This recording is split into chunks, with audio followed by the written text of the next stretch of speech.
Many people stress over how long it takes for their computer to start up. This is often caused by programs that have been downloaded or came with the machine they're using that run a lot of applications in the background. Silly little things like gadgets on your desktop and messaging programs almost always have something running in the background.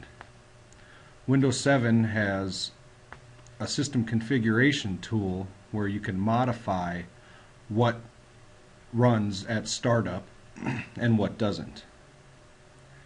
What you need to do is go down to your Start menu, Administrative Tools, and System Configuration. This will pull up a window with several tabs. The General tab is showing you how your computer is starting up currently. If it's not modified at all, it'll probably say Normal Startup.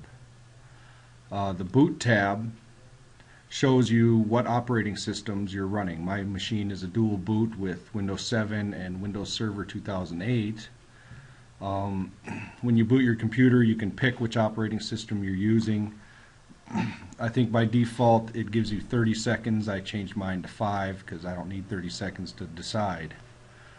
In the advanced options, this is something that can help boot your computer a little bit faster depending on what processor you have.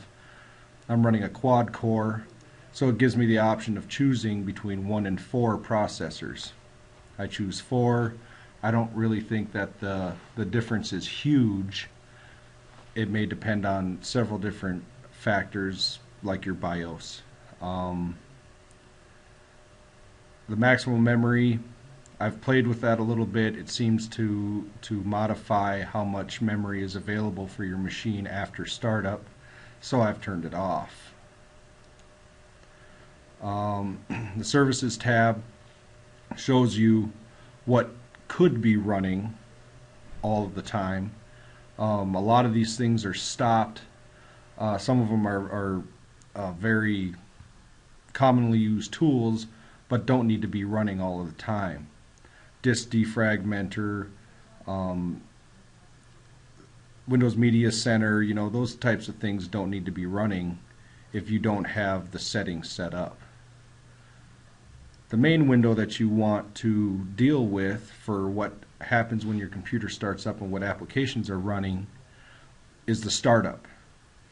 Now, most of the Microsoft stuff you want checked because you need it to run when you boot your computer. Your antivirus programs, iTunes, they're kind of a pain to deal with anyways.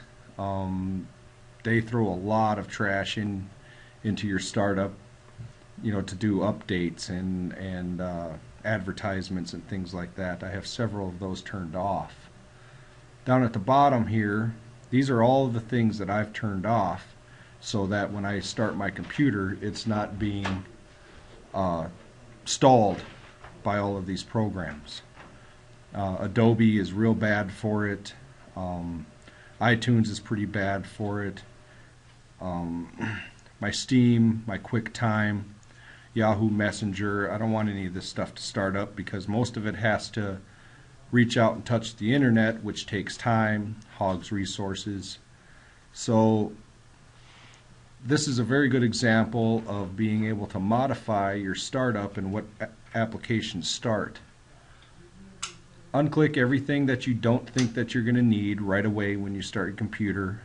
A lot of these programs you click to start anyways if you're going to use it. If you're not using it, there's no reason for it to be running. This is just a very basic way of taking care of your startup issues. I hope it helps you.